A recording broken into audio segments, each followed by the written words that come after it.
নবান্ন থেকে রাজ্য সরকারি কর্মচারীদের জন্য বিরাট সুখবর। বছরের শুরুতে রাজ্য সরকারি কর্মচারীদের জন্য ৫% ইনক্রিমেন্ট বাড়িয়ে দিলেন রাজ্য সরকার। এই মুহূর্তে পশ্চিমবঙ্গ রাজ্য সরকারি কর্মচারীদের ডিএ নিয়ে গুরুত্বপূর্ণ প্রতিবেদন। এই মুহূর্তে নবান্ন থেকে রাজ্য সরকারি কর্মচারীদের জন্য বিরাট সুখবর। রাজ্য সরকারি কর্মচারীদের জন্য বছরের শুরুতেই ৫% ইনক্রিমেন্ট পাবেন রাজ্য সরকারি কর্মচারীরা।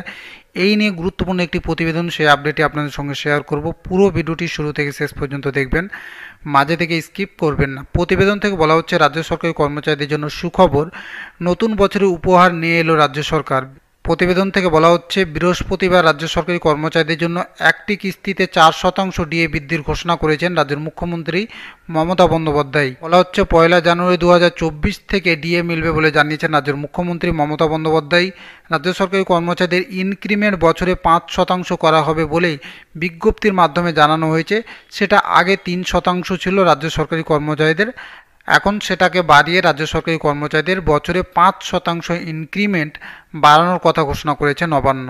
বছরের শুরুতেই সুখবর রাজ্য সরকারি কর্মচারীদের জন্য। 1 জানুয়ারি থেকে রাজ্য সরকারি কর্মচারীদের জন্য এক কিস্তি ডিএ ঘোষণা রাজ্যের মুখ্যমন্ত্রী মমতা বন্দ্যোপাধ্যায়ের। বলা হচ্ছে দুটি কিস্তিতে রাজ্য সরকারি কর্মচারীদের মোট 18% ডিএ মিটিয়ে দেবে রাজ্যের মুখ্যমন্ত্রী মমতা বন্দ্যোপাধ্যায়। প্রতিবেদন থেকে বলা হচ্ছে রাজ্য সরকারি কর্মচারীদের পাশাপাশি সরকার বিভিন্ন পুরসভা, পঞ্চায়েত নিগম কর্মচারীদের ডিএ এবং স্কুল, কলেজ শিক্ষকরা এবং অবসরপ্রাপ্ত সরকারি কর্মচারীরাও এই বাড়তি মহার্ঘ ভাতা পাবেন। পরে বিজ্ঞপ্তি দিয়ে ডিএ বৃদ্ধির কথা আনুষ্ঠানিকভাবে জানানো হবে বলে সরকারি সূত্রে খবর। বলা হচ্ছে সব মিলিয়ে প্রায় 15.5 লক্ষ কর্মচারী বাড়তি ডিএ পাবেন বলে জানিয়েছে সরকারি কর্মচারী সংগঠনগুলি।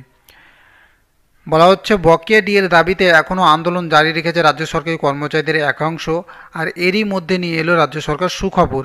রাজ্য সরকার জানিয়েছে শীঘ্রই রাজ্য সরকারি কর্মচারীদের একাধিক ভাতা, পেনশন বৃদ্ধি পেতে চলেছে। এবং আজকে মুখ্যমন্ত্রী মমতা বন্দ্যোপাধ্যায় রাজ্য সরকারি কর্মচারীদের জানিয়েছেন সাংবাদিক সম্মেলনে। ডিএ নিয়ে আইনি পদক্ষেপ নিচ্ছে রাজ্য সরকারি কর্মচারী সংগঠনগুলি। রাজ্য সরকারি কর্মচারীদের 40% ডিএ বাকি আছে, তার মধ্যে রাজ্য সরকার মাত্র 4% ডিএ জানুয়ারি থেকে মেটানোর সিদ্ধান্ত নিয়েছে। বলা হচ্ছে এটা ঠিক নয়, এরিয়ার মেটাতে হবে রাজ্য সরকারকে। রাজ্য সরকারি কর্মচারীদের জন্য করা হলো বিরাট ঘোষণা। বলা হচ্ছে প্রতিবেদন থেকে বলা হচ্ছে এবার বছরের শুরুতেই 18 মাসের বকেয়া ডিএ দিতে হবে রাজ্য সরকারকে, রাজ্য সরকারি কর্মচারীদের। পাশাপাশি বাড়তে চলেছে তাদের 4% ডিএ, আর এই ফলে ব্যাংক অ্যাকাউন্টে জমা হতে পারে প্রায় 2 লক্ষ টাকা। এবং এই বিরাট ঘোষণায় খুশি রাজ্য সরকারি কর্মচারীরা। প্রতিবেদন থেকে বলা হচ্ছে মুখ্যমন্ত্রীর ঘোষণাতে খুশি নয় সংগ্রামী যৌথ মঞ্চ। বলা হচ্ছে এই সংগঠনের আহ্বায়ক ভাস্কর ঘোষ জানান কেন্দ্রীয় হারে বকেয়া ডিএ প্রায় 40%, সেখান থেকে প্রায় 4% ডিএ দেওয়া হলো। এটা হঠাৎ করেই ঘোষণা করা হলো। এর থেকে বোঝা যাচ্ছে সরকারের কাছে টাকা আছে, কিন্তু সরকারে দেওয়ার সদিচ্ছা নেই।